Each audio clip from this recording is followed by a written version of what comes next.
beto ke na kubanda tangu ya beto ya Lusambulu na kilokola yayi ya Lumingu na kilumbu ya tatu na ngonda ya malumalu betu mebanda ya janvier mvula pe ya malumalu ni wanali vota na nzambe esika otuzali bana na nzambe tubongama tukokotelema totelema poete tubanda tango na biso ya mabondeli na kombo ya tata ya mwana pe emolimo mo santo.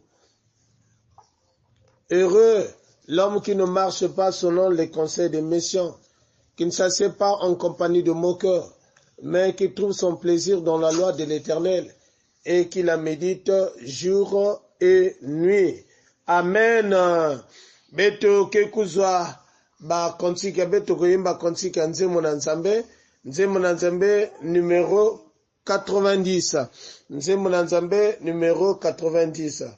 Tikatoko tanzola olona bobotobe zambie koumela olupe mawanaye tikatoko tanzola olona bobotobe zambie koumela olupe mawana akotani sakamo ona bato awa zambie koumela olupe mawana kolokolo akolyesaka bisona biloko zambie koumela ngolupe mawana awa peto tamboli akubatelaka zambie koumela ngolupe mawana katikati pena pasibe ye atikidiso zambie koumela ngolupe mawana boye toko sanjola konona boboto zambie koumela ngolupe mawana ye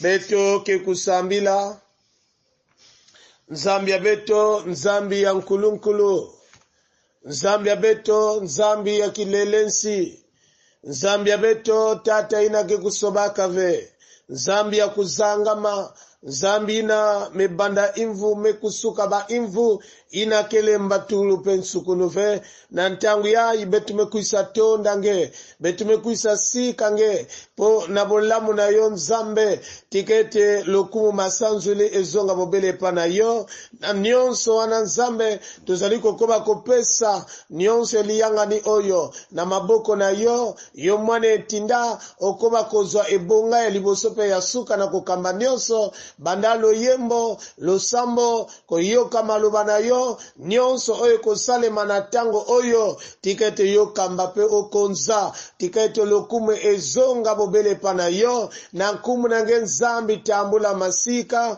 betu mekusambila mutindu ina amen. Amen. Nina wana batata na bamama na losambo oyo tosili kosala tozali kokoba tosili koyeba ke moko te katikati na biso akokoloba ke ye moto akokoka beto lenda zonza avec katikati na beto mosi na beto lenda na anguna musapi na kutuba ke yani muntu ya kulunga na beto mekuzaba kisika ina beto mekubwa ndambu ina beto mekulungisa ve nina bika beto kulana mutindo mambu ya nzambi ke na kutuba na beto. Non, la main de l'Éternel n'est pas trop courte pour sauver, ni son oreille trop dure pour entendre. mais ce sont vos crimes qui mettent une séparation entre vous et votre Dieu. Ce sont vos péchés qui vous cachent sa face et l'empêchent de vous écouter, car vos mains sont souillées de sang et vos doigts de crimes, vos lèvres profèrent le mensonge, votre langue fait entendre l'iniquité. Ni na mambo yai kifulu ngeikele ndambu ngeikele tata na mama kota na nguri diambo kota na muzinda likambo po na kosenga bo limisi masu mume ni volanga dose unde vokila munswe geti didila dose unde vokila mumpinda bwabungenina ibokila ngange yese munzila bungi mwelani tata unde mvokila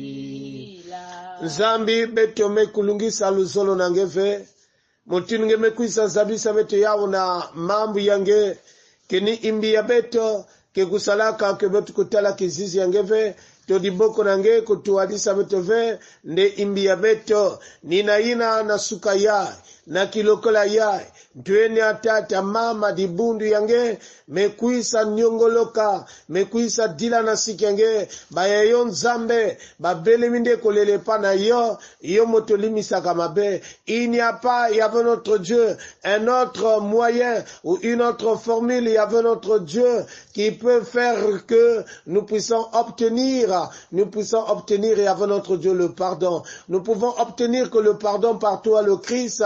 C'est pour cela, Seigneur, nous sommes venus à tes pieds. Ton peuple s'est approché à toi pour te demander pardon, pour te supplier, Éternel, d'aide pardonner ton peuple par le sang de ton Fils Jésus, immolé à la croix, que ce sang éternel puisse purifier tout en chacun. Menga ya mwana nge Yesu Kristo ya vedi sa mosi na ntangu ya samuti beto vemboka dibundu kuvemboka kuvwanda mutinu bamvula ya mpembe lemvokila na kumuna nge Yesu zambi ya makedika beto mesambila mutinu ina. Amen. Amen. Yamana tatu kila mfumu ami yamana sisanzila mpulu sunade yalanda nkembonyo mifukilanga ebwe ilenda bukila Yesu kukanzola oyazinga muma wakuntombola mumpinda zamani ebwabu mwela niyangalala Yesu kukanzola oyazinga wakuntombola mumpinda zamani ebwabu mwela niyangalala ya banzavo muisu nkondolo kiese kese kyafunga mubyanza yayi yamikya lunga lele wandombe ebwabu melikenzo Yesu kukanzola oyazinga mumasumu wakuntombola mumpinda zamani ebwabu mwela niyangalala matondo na ina beto kubambuka moyo na nzimbu yabe tumeyimba lusambulu betu mekusala mutinu ngeme kunyongoloka na nyonso na kati nkembu ina beto kuikila tata nzami mekusila beto lemvo nina ina na ntangu yai beto ketatamana na kusingisa kimbangi ya kimino meni sa kimino tuke kwenda meni sa kimino munzambi ya mpungu ni tata na tulendoto atwasoni ni yandi wa irika zulu na ntoto meni sakiminumu Yesu Kristo ni mwana musi wa nzambi ni mfumweto ni yandu wa yakusuka mpevi ya longo wabutuka kwa nduma ni malia wakwamusuka posi Pilata wakomansi wakulusi wafwa waziku wakulumuka kunchabafwa mulumbuke bitatu wafuluka mubafwa wayenda kuzulu kuna kavanda lwekalo lubakalo la nzambi ni tate na tulendo twatosoni tukakuna nsaka vutukwiza mufundisa bamoyo n'abafwa meni sakiminumu mpevi ya longo na mudibundu dya bala banzambi babasoni nimvukani ya balongo na mungi ya mudulu ya masumu na mumfulukula bafwa na mukizingu kya mankulolo. Amena. Nina inaambe toke na kuzonza na dibundu ya tatanzami diaka mbote ya beto mbote diake mbote lisuswe na mokolo oya misato na mobuya sika na sanza ya sika oto siriko banda ya janvier tozaliko tobe la koyaka malamo na lingoma nyonso na bisika ovozali. Vraiment une cordiale bienvenue à l'église en général. Là où tu es chrétien, tel que tu es dans n'importe quelle église, de là où tu es, je te souhaite au nom de Jésus une cordiale bienvenue. Na kifulu nangeikele ni kuna ya vuana na baisi ya nzenza na babuale betu bisika betu kele betu metuma na betu nyonso bika tuiza kwetu mu bika tata nzambi kato na kato mutezoki vraiment nzambe apamola pe asunga biso balaba nzambi bayonza mane mumukembo uansilulu mukwiza diamadi mambote makitebe mukwiza diamadi mambote makitebe balaba nzambi bayonza mane mumukembo uansilulu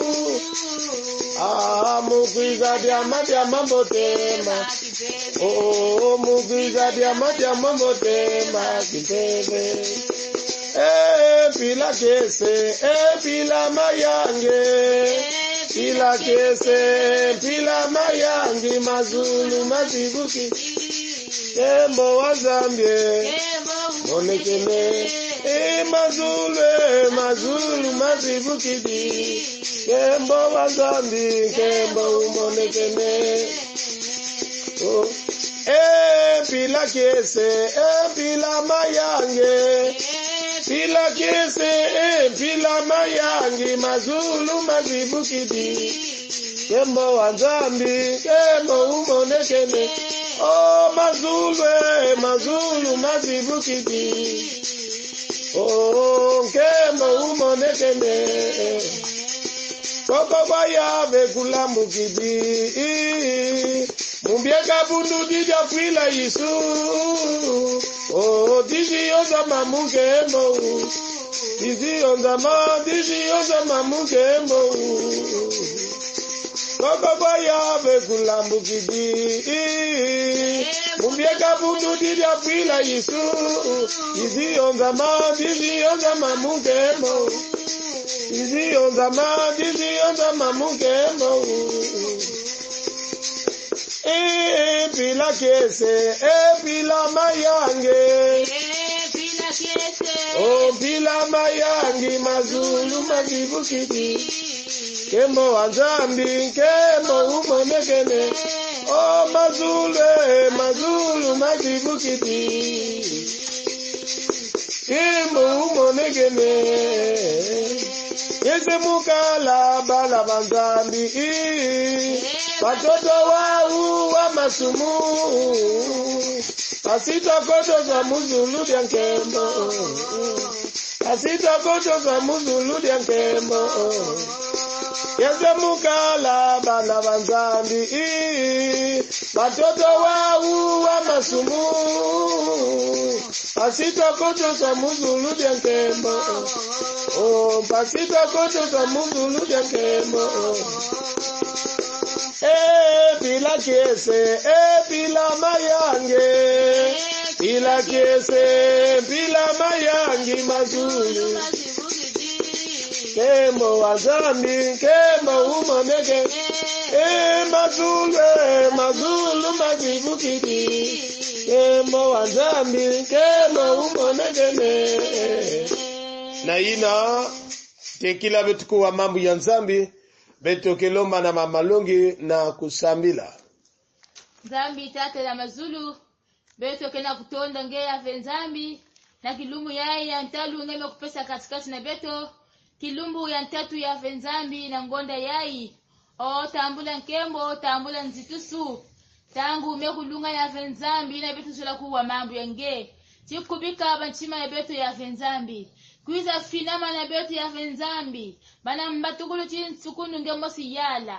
Ngemosi tuadisa Yesu Kristo. Samuchi mambu ina kepesaka beto moyo. Mambu ina kekunyakisaka beto. Oni kuna Yesu Kristo. Bampefe ina ketuadisaka vya nkumbu ya nge Yesu Kristo bika ya kukwena ntama. Beto zula kuwa kaka nzinga ya nge. Beto zula kuwa kaka tata nzambi nzinga ya nge na gifulu yai. Kuiza ngemosi tuadisa. Kuiza ngemosi yala. Samuchi nkemo na masika ya kufutuka na nge. O wila beto muchindu kele zola na leva nge beto me kulomba faso yina. Amen. Amen. Amen. Et donc batata na bamama na tangu yai betike kuzwa Biblia beto na kutanga mambo ya nzambi. Ina mekupesa beto manaka to guide biblika. Ni mambo ina kele na kanda ya Exode. Chapitre 15, le verset 11 jusqu'au verset 13. Kanda ina ya nzole ya Mose na kikapu ya 15, kibuku ina ya 11 te 13. Exode au chapitre 15, le verset 11 jusqu'au verset 13. Beto kikutanga na nkumbu ya Yesu. Qui est comme toi parmi les dieux, ô Éternel, qui est comme toi, magnifique en sainteté, digne de louange, opérant des prodiges. Tu as étendu ta droite, la terre les engloutit. Par ta miséricorde tu as conduit. Tu as délivré ce peuple par ta puissance. Tu les diriges vers la demeure de ta sainteté. Amen. Amen. Louange à Dieu pour l'année qui commence. Louange à Dieu, ou bien que louons Dieu pour l'année qui commence. Louons Dieu pour l'année qui commence. Tokumisa nzambe na mobu oyo ezaliko bandato mobu oyo ezaliko bandato kumisa nzambe tokumisa nzambe na mobu oyo ezaliko banda beto kukembisa tata nzambe na mvula yayi ke na kubanda beto kuzitisa tata nzambe kukembisa nzambe na mvula yayi ke na kubanda inani itu ya diambu beto kele na ya bie kamambu yange mutinu ngeke nzambi ya mbiekolo. Amen. Batata na bamama mutinu betume zabila ya kanasi betume si katata nzambi ve. Quand on parle de la louange, c'est pour démontrer dans la louange la plus forte raison, c'est-à-dire la manière de ce que l'Éternel a dû faire, ce qui est bien, ce que nous avons vu, ce que l'Éternel a opéré. Et donc cela nous donne la possibilité de louer l'Éternel. C'est-à-dire un moment de joie, nakutuba nakuzangika, nakutuba maganga ya mboti ya tata nzambi. La louange, c'est une marque de reconnaissance à Dieu par rapport à ce que l'Éternel a fait pour ses bienfaits. Et donc on nous dit, nous devrons louer Dieu pour l'année qui commence. Ça, mon amvoulaya, ke na kubana na mobu oyo ezali kobanda nde kokumisa tata nzambe nina ina diamu ni diamu na mbatukulu ya beto fana kuzaba ya que nous devrons associer l'Éternel. Et donc quand nous louons l'Éternel pour l'année qui va commencer, ça voudrait dire que nous sommes en train de rendre aussi en quelque part cette année entre les mains de Dieu. Kuziti sadata nzambe betume kuzaba na mvula to na mubu makamo ezali ya lolenge na lolenge meko kumisa nzambe soki mobu esili ko banda toki tokoti mobu ya sika ezali nde loboko na nzambe maloba oyo tosili kotanga batata na bamama toyeba yango ko ezali nzembo ezali nkembo ezali louange oyo libota na nzambe to libota ya Israela bazali kopesa masanzoli bazali nde ku adore bazali nde kokumisa nzambe pona oyo nzambe asalaki ya koleka na kobima na bango na mboka ya Egypte na tango oyo bayi kokatisa ebale ya mungwa na ina bamekuisa kusabuka na imbu ya mbwaki et donc ina bamekutala ina nzambi salaka katikati na ba ni kuna bakena kuyimbila nzimu ya que Moïse et le peuple d'Israël est en train d'exalter, de louer l'Éternel par ce cantique. Et donc le chapitre 15 de ce livre d'Exode, c'est un cantique de louange, c'est un cantique d'adoration pour le peuple d'Israël.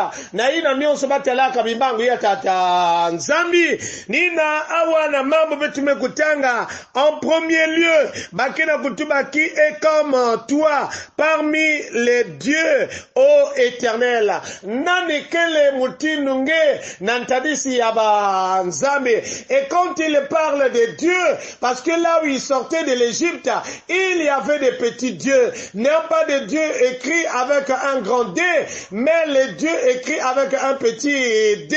Et donc il y avait des dieux en Égypte. Il n'a pas samila à l'exemple, le dieu de soleil, nanions il n'a pas kanaba akuna, bafana samila. Mais ce Dieu-là n'était pas comparable à Dieu, c'est-à-dire à notre Dieu, au Dieu d'Israël, qui a créé le ciel et la terre. C'est-à-dire nzambi ya fioti, balena fuaniki saya uve, na nzambi na mekusala zulu na toto, samna ikibakena kutuma ya mutini ya, qui est comparable à toi, nanani, betolena fuaniki sange, parmi les dieux, qui est comme toi, magnifique en sainteté, c'est-à-dire bulongo yange, c'est-à-dire nakata bulongo ya kudela kane, nanina, lena fuanana, nanina, lena fuana bulongo, qui est comme toi, magnifique en sainteté, nanina, kebutinunge, ina kele ya longo, bulongo na kitezo, meku, dela kana, parce que ce Dieu-là est un Dieu saint. Israël avait compris. Yani bakusaka ye asosolaki nzambe bobuli sami yatata nzambe azali nzambe na bobuli sami nina yani kena kuyonzi kamyonso ina yani kena kwezi kaya betulena tuba en quelque part nani kele mutindo nzambi ina est-ce que manzambe inzaya est-ce que betu mabantu inzaya na yakele na muntu yakele na muntu et donc ina nyonso kena kunata bao na kusika tata nzambi digne de louange parce que tu mérites à être loué opérant des prodiges nzambi na ke coopérer ke bi mango nzambi na ke coopérer ke bi mango na manima ya kubakusa ya kusika ya nyonso. Donc en premier lieu dans ce cantique ou bien que les versets que nous venons de lire en premier lieu Israël ou bien que Moïse et son peuple est en train de louer l'Éternel parce qu'ils avaient compris, qu'ils avaient vu la sainteté de ce Dieu-là. Et combien de fois ce Dieu ton Nzambe wana asala kabi kamwisi azali Nzambe yabi kamwisi opérant des prodiges. Et là si nous pouvons nous arrêter quelque part parmi les 10 plaies ina Nzambe salaka na Égypte c'était des miracles que l'Éternel avait opérés en Égypte, les 10 plaies. Et donc, il y a Mesuka Kunave, Inanzami Mekuisa Kabula Nakata Lulendo Yayani, la mer rouge qui s'est divisée en deux, mais Tunga Baribaka, et ce peuple d'Israël avait fait la traversée à pied sec, Inabame Sabuka, na Imbu Yambwaki, Nyonso Ina, Yakelebi, Mango, tu as étendu ta droite, la terre les engloutit, c'est-à-dire, di boko ya tatanzambi, na mutinu di boko ya nime lambu kaka, yame kotisa, yame tula, c'est-à-dire, yame kunda betulena kutuba, yame natalufua, yame kangisa, ba enemina vwana kangisa, telimina dikanda ya Israël, les ennemis ce sont les Égyptiens, la manière dont ils étaient engloutis dans la mer rouge, la main de l'Éternel, la droite de l'Éternel, di boko ya tatanzambi, quel est di boko ya lulendo, quel est di boko ya lulendo, et donc nyonso ina, ba mekutala ya, par ta miséricorde tu as conduit, tu as délivré ce peuple, nakatiankenda, Israël ne le méritait pas, mais ya vwana kankenda ya tatanzambi, yani kena kutuadisa, nzambi kena kunata zalinde komema, libote Israël, azalinde ko biki sabango, nakata loboko ya moyini, les délivrer de la main de l'ennemi et conduire ce peuple, ce n'était que par miséricorde, malgré incrédulité na bango, malgré makambo na bango ya mabe, mais nzambe na nyonso, nakati ya bolamu oya azali nzambe, ayokela kamawa, nina nikena kutuadisa dikanda, ina na kudélivrer ya litala, ya kevek aujourd'hui, kana singe me kuzwa lenda ina, nzambe kena kudélivrer kaka na lenda ya yande, tu n'as pas mérité peut-être la délivrance que l'Éternel t'a faite, mais cette délivrance, il y a que les kaka samuna kenda, il y a ta tanzambi, nina bakena kusika nzambi, par ta puissance tu les diriges vers la demeure de ta sainteté. Oh batata na ba mama, nina nzambi, ni andikena kutuadi sabeto, na kukumisa beto, na kifulu ya mote, ina kele ya longo na ya longo, na kilokola ya mpangi ya munu, tati ya munu, kifulu nge ikele, elenge mwasi mobali, yo zaliko kumisa kakele nzambe, yo zaliko kumisa kakele nzambe, eske ni nzambe, oye basiliko pesa yo kangaka na loketo na yo, orke nzambe bakangaka na loketo, na nyonso o zaliko memaka kata saka, oye bazaliko levela yo, nde asala kibikamu isi, mena tango mosuzu, nyonso zaliko sala yango te, ni nzambe wana, ke yo zaliko kumisa, oye leki ya malamu, kumisa nzambe oya kelamo kilipese, oya zaliko bate la kayo batango nyonso, parce que nous aussi nous sommes en exode, nous sommes en train de faire cet déplacement, et aujourd'hui, si on a vu le début de cette année, il y a que les kakankembo ya tatanzambe, mais nous allons faire la traversée, nous sommes en marche, la traversée avec le Seigneur, qui nous épargne de tout danger, il n'a qu'à nous épargner, n'a danger à mutino, n'a mutino, maintenant, samuna iki kutona nzambe ve.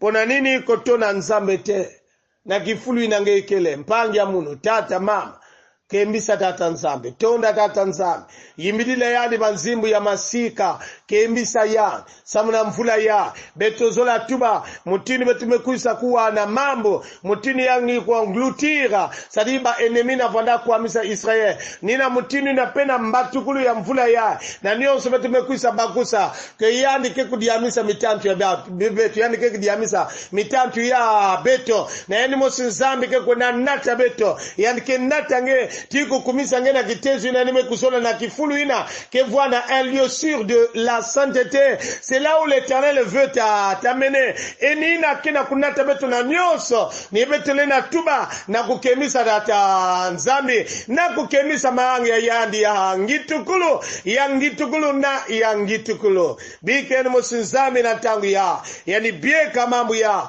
nange tatamana kukemisa, kumbu ya nzambi ya longo, na longo samuna mvula ya samuna bantangu nyonso mutindi likana Israel kuyimbidilaka yani kunga ya masika beto pena tangu ya beto fana kuyimbidila yani bankunga ya masika.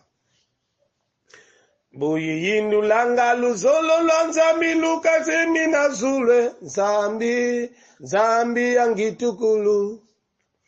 Buyindu langa luzolo lanzambi luka semina zule zambi zolele imbidila nzambi amimi kunge zolele imbidila nzambi amimi kunga mya masika mwela amisika nzambi ami mwela amisika nzambi ami unzolele Kembo kwa nzambi ami kembo kwa nzambi ami unzolele buyindu langa luleno la nzambi luka semina zule zambi yangitukulu. Buyindu langa luzolo la nzambi luka semina zule zambi onzolele imbidila nzambi amimi kunge zolele imbidila nzambi amimi kunga na masika mwela amisika nzambi ami mwela amisika nzambi ami nzolele kembo kwa nzambi ami kembo kwa nzambi ami nzolele kembo kwa nzambi ami kembo kwa nzambi ami nzolele imatondo kaka ngeti vutula kwa Yave wabanga zulu yentoto wa mvimba. Imatondo kaka ngeti vutula kwa Yave wabanga dizulu yentoto wa mvimba. Yave nkindenda kuvana byapyonso bantoto bivwilo. Yave nkindenda byapyonso bantoto bivwilo kwange. Imatondo kaka ngeti vutula kwa Yave wabanga dizulu yentoto wa mvimba.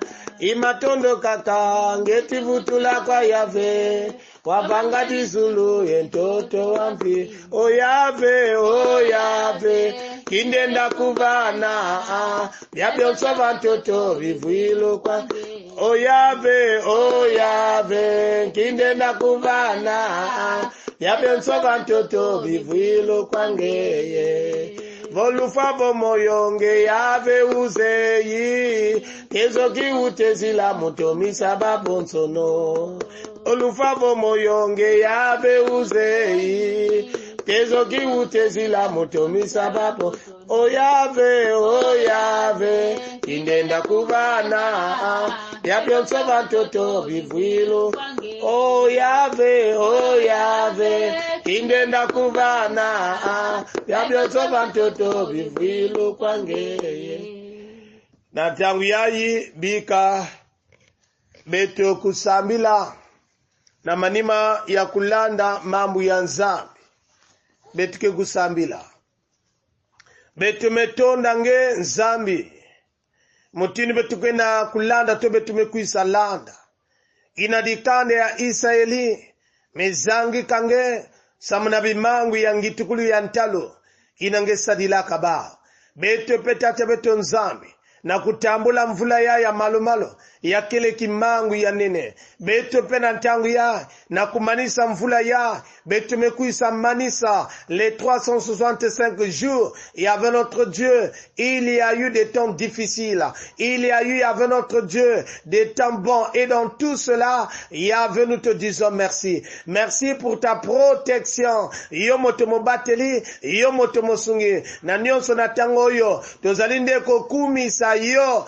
kumama na yo nzambe kumama na yo nzambe, netolama na yo nzambe, na oyo sili kopesa biso mobu ya sika, na ya oyo pe mobu oyo sili koleka nzambe, totondi yo, tokumisi yo, tonetoli yo nzambe, parce que tu nous as protégés sur des dangers que nos yeux charnels n'ont pas vus, qu'on n'a pas eu connaissance, mais toi Seigneur tu nous as protégés, et tel que Yahvé notre Dieu, si nous commençons cette année si éternelle, ce n'est pas un mérite, mais c'est une grâce, un Dieu miséricorde, par Yahvé notre Dieu, tes compassions, tu as pensé mieux éternel, que celle qui m'écoute, ou que ton peuple plutôt, ou celui qui m'écoute, Yahvé notre Dieu, puisse commencer cette année 2021, éternel par ta grâce, Yahvé notre Dieu, au début de cette année, nous te louons, Seigneur. Notre prière, Yahvé notre Dieu, de ce matin, c'est de t'exalter, de te louer, de te magnifier. Nakulakisa mutinu ngekele nzambi, inabetunenda compare na muntu ya kakave, nina nzambi abeto zitu swa, o nzambi abeto, betukena kusika nge, na ina ngeme kusala nangeke kusala, na mvula ya, samuna makandi abeto, na mvula ya, samuna babani abeto, na mvula ya, samuna banzutu ya beto, betumetonda, betumesika nge, na ina nyonso nzambi ngeke kusala, e beto kele na kiminu nyonso, ke nzambe yo kosala, totondi yo masia, tonetoli yo masia, tokumisi yo na oyo kosala, ne ya malamu oyo salaka, ezalika ka ne ya malamu, yo salaka eloko ya mabete, parce que ozali nzambe na bolamu, e osalaka oyo pe ezali ya bolamu, nina ina tati ya beto nzambi, bika nkembo futuka nange, bika masika kufutuka nange, ina ngeme kusala, nangeke tatamana kusala na mvula ya, kembisa nkumunange, na kumunange yisu nzambe na bomoi, tosiri kobondela. Amen. Amen. Ndeko nanga lokola kaka tosiri koyeba, mwa oyo nyonso ya liboso ya janvier, ezali mwa ya kokumisa ndeko tonda data nzambe, kokoba kopesa mobu oyo nyonso na maboko na nzambe, na kifuli nange ikele, na ndambi nange ikele. Nina vraiment betu me vutula matondo, na zulu ya matondo, na batata na bamama, ina melanda lukutukuni ya, na kifuli nange ikele, na inzo, ensemble na bampangi, na kilokole dimanche, betu me tona tata nzambe, betu me vutula ngepe matondo, na kata ndingumunu yange, nikuna na ntangu yai, bika beto kutambula, ina kele lusakumunu ya tata nzambe, to yama na tango oyo, mapamboli na nkolo meliboso wana, totondi bino nyonso, totondi tozongisi matondi, na nzambe, oya siliko sangisa biso, na likoloto na plato oyo, tona esika oyo, pona koyoka maloba na nzambe, tigete na ndembe oyo, to yama mapamboli na nkolo, tigete ngolu na nzambe, oyo lekiba ngolu nyonso, koba kopambola pe kosunga bino, banane loti suka keke, que lui-même par sa grâce, par la grâce de l'Éternel, que lui-même l'Éternel des armées, qu'il vous bénisse, vous protège, maintenant et éternellement. Amen. Amen. Ina mevoa na bena kilokole, ni tata longi sita bikumu gavani Apollin, accompagné de mama longi sita vani matondo mingi kilumbu ya mbote, dimanche ya mbote na beto nyonse matondo.